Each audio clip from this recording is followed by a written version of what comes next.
대법원은 이재명 피고인의 공직선거법 위반 사건에 대해서 이 고등법원에서 넘어온 상고심 그 심리를 열고 있습니다. 그러니까 하루 이틀 사흘 만에 심리를 2번이나 열고 있습니다. 원래는 대법원은 동일 사건에 대해서 심리를 한 달에 한 번쯤 여는 것이 관례였는데 이번에는 어떻게 보면 속전속결 정도가 아니라 초스피드를 내고 있다 이렇게 말할 수가 있는데 조희대 대법원장은 지금 어떤 그림을 그리고 있는 겁니까?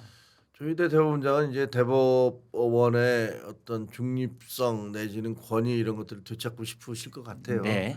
근데 사실 대한민국의 정치가 이렇게 엉망이 된 건 정치권의 문제도 있지만 우리 사법부의 문제도 크잖아요. 맞습니다. 일단은 지금 대법원장을 지난번에 김명수 대법원장을 임명을 함으로 해서 그 대법원의 권위가 바닥에 떨어졌던 적이 있고 그분이 대놓고 거짓말했잖아요. 네. 뭐 위증했는데 그래놓고도 대법원장을 계속하시는 것들을 전 정말 그 경악했어요. 부끄러워서라도 당장 그만두셨어야죠. 자기 밑에 사람한테 야 국회가 너 탄핵하려고 그러는데 당신이 그 사표 쓰면 어떡해 라고 얘기하는 맞습니다. 그래놓고서 그거를 나는 그런 얘기 한 적 없어요 라고 얘기했다가 그게 공개가 되니까 녹취가 나오니까 기억이 뭐 이렇게 이거야말로 정말 진짜, 부끄러운 일이었어요. 어떻게 대법원장 최고의 권위 아닙니까? 그런 분이 그렇게 해서 사법부가 완전히 문재인 정부 때 사법부가 정치화돼 버렸어요. 그래서 무슨 그 법원장들을 투표로 뽑는다 뭐 이런 식으로 했지 않습니까? 그 사람들 뭐 민주당에서 흔히 하는 얘기 있잖아요. 어디 말이야 임명직이 선출직한테 까불어 뭐 이거 아닙니까? 맨날 하는 얘기 아닙니까? 아 그럼 지들은 왜 대통령한테 까불어? 뭐 이런 얘기하면 좀 죄송합니다. 이게 너무 격렬하게 얘기했지만 저는 대통령 그 비상계엄 절대 반대하지만 민주당 계속 공격했잖아요. 말도 안 되는 짓 하고 있다고 이상한 사람들이죠. 근데 어쨌든 그렇게 사법부가 엉망진창이 되어버렸어요. 그리고 그게 재판 같은 경우 아니 조국 장관 그 조국 재판 3년 걸리는 게 세상에 어디 있습니까? 예? 그리고 왜 저 2심에서 구속 뭐 실형 나오는데 구속 안 시키고 놔둬서 나와서 당을 만들어 갖고 이게 말이 됩니까? 말 안 되는 짓을 너무 많이 했어요 사법부가. 그리고 무슨 황운하, 윤미향 국회의원 다 끝날 때까지 판결을 안 해요. 말이 안 되는 짓이 쭉 진행이 되도록 방치를 했죠. 했죠. 그래놓고서 그러다 보니까 이제 이번에 사법부 그 서부지법 사태 같은 게 벌어졌잖아요. 네. 그러니까 자기들 대법관님들이 모여서 이거 우리들한테도 책임이 있다. 이거 재판 이렇게 하면 안 되겠다. 엄정하게 하자. 아니 이재명 그 재판 말이에요. 제대로 했으면 지금 다 끝났을 거 아닙니까? 그걸 왜 질질질 끌어갖고 이 모양을 만들어 놓냐고요. 그리고 선거 직전에 이렇게 논란이 되게 만들고. 근데 물론 뭐 그것도 계엄을 안 했으면 그 기간 안에는 다 끝났겠죠. 근데 계엄을 해버림으로 해서 다 모든 게 뒤죽박죽이 됐으니까 뭐 누굴 탓할 수도 없습니다만 그러나 조희대 대법원장 같은 경우는 뭐 지금 이제 그 나름대로의 사법부의 권위를 되찾기 위해서 노력하는 것 같아요. 근데 이런 얘기하면 또 아침에 어디 가서 방송에서 얘기했더니 역시 김종혁인 좌파야 뭐 참나 어이가 없어서 그런 얘기를 하는데 사실 쉽지는 않아요. 네. 생각을 해보세요. 5월 3일이면 이제 선거운동 좀 있으면 시작하잖아요. 네. 본격적으로 여야 후보가 정해져서 막 선거운동을 5월 하는데 10일, 5월 11일 11일부터 하잖아요. 등록안 하잖아요. 대통령 등록이고 그 직후부터 이제 대통령 11일부터 선거운동이 시작하잖아요. 시작이 되죠. 23일간인가 그러니까 네. 뭐 11일부터 시작하잖아요. 네. 그러면 그때 막 시작을 해서 막 유사하고 그러는데 대법원에서 판결을 셋 중에 하나인데 첫째 이재명이 무죄가 맞아. 이렇게 판결을 해버리면 그러면 우리는 선거 하나 말아 아니에요? 또 다시 별을 달아주는 거니까. 네. 그러면은 저희는 진짜 선거 하나 많아요. 야 이재명 너무 억울한 사람이네. 이렇게 대법원에서까지 다른- 면죄부를 딱 줬으니. 다른 재판도 다 마찬가지겠네. 그렇죠. 이렇게 돼버릴 거예요. 그리고 만약에 또 하나 이재명 그 유죄 예. 파기환송 이러면 민주당 지지자들이 그 다음에는 이제 난리가 나겠죠. 그것도 큰 영향을 끼칠 수밖에 아마 뭐 없죠. 폭동 난다고 막 그럴 거예요. 예. 그다음에 더 심한 건 파기 환송이 아니라 파기 자판. 그것도 유죄치죠. 예, 유죄. 이재명이 야 법원 다시 고등법원까지 갈 거 없고 여기서 우리가 결정하지 유죄 딱 이렇게 돼버리면 벌금 500만 원. 그렇지. 그러면 진짜로 죄송합니다만 경쟁하는 입장에서는 좋죠. 저희야 만세지. 그러나 나라가 뒤집힐 것이다. 나라가 뒤집히겠죠. 그게 계엄에 대해서 우리가 얘기했을 때 계엄을 왜 그냥 놔두면 되지 이렇게 얘기하는데 그 반대편이 가만히 있겠냐고요.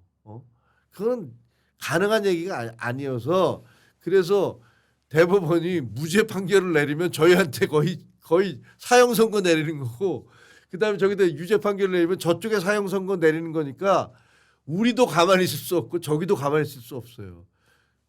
그런데 거의 해결책이 하나 있어요. 뭐 있으니까 해결책이 하나 있습니다. 오늘 석관도 그 사설을 썼던데 이재명 후보가 나서서 예. 대통령 선거 전에 나를 판결해 달라라고 요청을 하면 된다. 바랄 걸 바라셔야죠. 아이고 참나 진짜. 아니 있는 것도 다 없게 만드는 사람한테. 내 욕 먹을 줄 알았어. 아 그분이 그럴 뿐이에요. 아니 김문기도 모른다는 사람이에요. 그런데 조희대 대법원장은 지금 이렇게 속도를 내는 것은 어찌 됐든 5월 말 이전에 뭔가 판결을 내려고 이러는 겁니까? 아닙니까? 어떻게 봐야 됩니까? 아니 못 낼 거예요. 못 낼 것이다. 못 낼 것 같아요. 지금 이렇게 속도를 내는 건 왜 그러는 거예요? 그러면? 아니 어쨌든 우리가 뭐 이렇게 열심히 그 나름대로의 최선을 다해서 하고 있다라는 걸 보여주는 것이라고 생각을 해요. 그래서 우리는 죄송하지만 그 국가적인 어떤 비상계엄도 마찬가지지만 비상계엄도 국가적인 굉장히 큰 그 대립을 가져왔잖아요. 근데 이재명 그 후보를 저희는 선거로 이겨야 돼요. 선거로. 그러면 아무 말도 못 해요. 선거로 이겨. 저희가 이길 수 있습니다. 저희가 제대로 된 후보를 내서 아주 정말 이 악물고 목숨 걸고 왜냐하면요. 저는 지금 보이는 게 만약에 이재명 대통령 되잖아요. 국민의힘 붕괴할 것 같아요. 190석인데 10석만 있으면 이제 개헌 저지선 무너지잖아요. 그 10석 정계 개편이 일어날 수 있다. 국민의힘에서 안 빼갈 것 같습니까? 국민의힘에서 협박하고 국민의힘에서 너 집어넣겠어 그러면 10명이 안 넘어갈까요? 제가 보면 20명도 넘어가요. 여기 이익동맹이라니까요. 가치동맹 아니에요. 그러면 너 죽을래 살래 그러면 아마 20명쯤 넘어갈 겁니다. 그러면 말 그대로 일당 독재되는 거예요. 해방 이후에 최대 의석을 가지고 대통령도 하고 개헌 저지선을 넘어선 의석을 가지고 거기다가 사법부까지 아마도 헌법재판관 2명 소장하고 2명 임명하겠죠. 그다음에 대법원장 2년 뒤에 임명하지만 어쨌든 대법원도 그 눈치 볼 수밖에 없을 거라고요. 그렇게 되면 입법, 사법, 행정부를 모두 장악한 총통 국가가 쉽게 얘기하면 한동훈 대표가 얘기한 괴물 정권이 탄생하는 거예요. 그러니까 저는 진짜 두려워요. 그러면 거기서 제일 먼저 당할 사람들이 누군지 아세요? 친윤들이에요. 가만 놔두겠습니까 저 사람들이? 어찌 보면요 한동훈 대표는 그걸부터 좀 자유로워요. 왜?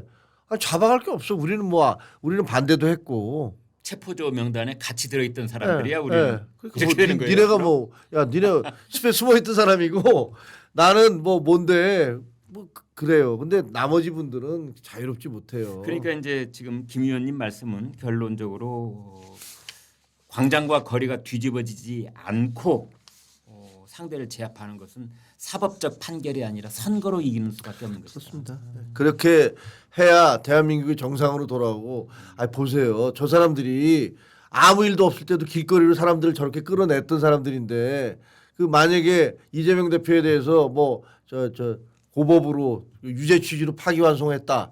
가만히 있겠습니까? 아마 선거 자체를 뒤집으려고 할지. 그런데 그 말씀은 맞는데 지금 모든 여론조사 지표가 가상양자 대결에서 더블 스코어로 지는 걸로 나오니 저희 그러니까 시청자들께서 희망을 가지실 수가 없잖아요. 아니 근데 그게요. 네. 저는 지금 이게 그 발목을 잡는 사람들 때문에 그래요.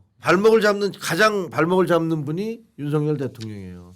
윤석열 대통령은 본인이 속했던 정당인 국민의힘과 국민의힘 주자들의 발목을 잡고 계세요. 김건희 여사도 잡고 계세요. 근데 그래서 빨리 절연을 해야 돼요. 그분들은 그분들로 과거로 보내드리고 우리는 미래로 가야 돼요. 그리고 진짜로 막말로요. 저도 정말 근소하게 져야 되지. 저희가 만약에 진짜 옛날에 정동영 이명박 싸울 때처럼 한 20%포인트 지잖아요. 그럼 저희는 가루가 될 겁니다. 500만 표 이상 예를 들면 저희는 지난번에 그때가 아니고 문재인 홍준표 두 후보 차이도 500만 표 차이였어요. 그렇죠. 그렇지만 이제 다른 후보들이 있었으니까 또 다른 후보들이 있긴 있었어요. 다 합치면 우리가 50%가 맞아요. 넘었고 거기는 뭐 40몇 프로였으니까 그런데 그 이재명 대표가 지금까지 해왔던 그런 태도라든가 그 자기 그 공천학살하는 거 보셨죠? 그거 보면 아마 저희가 그 정도로 지고 나면 저희 당은 가루가 될 겁니다. 괴물 정권 하에서. 문재인 전 대통령 뇌물 혐의로 불구속 기소가 됐습니다. 뇌물 액수는 2억 1,700만 원. 그왜 사위였던 서모 씨를 이제 고용을 하는 과정에서 타이스타젯 이때 고용을 해서 지급한 돈 봉급 나간 거, 그 다음에 이제 그 가족들이 태국으로 이주할 때 든 이사 비용 등등을 이제 일단 계산을 한 겁니다. 이거를 문재인 전 대통령이 받은 뇌물로 이제 본 겁니다. 전주지검이 불구속 기소를 했습니다. 반대급부는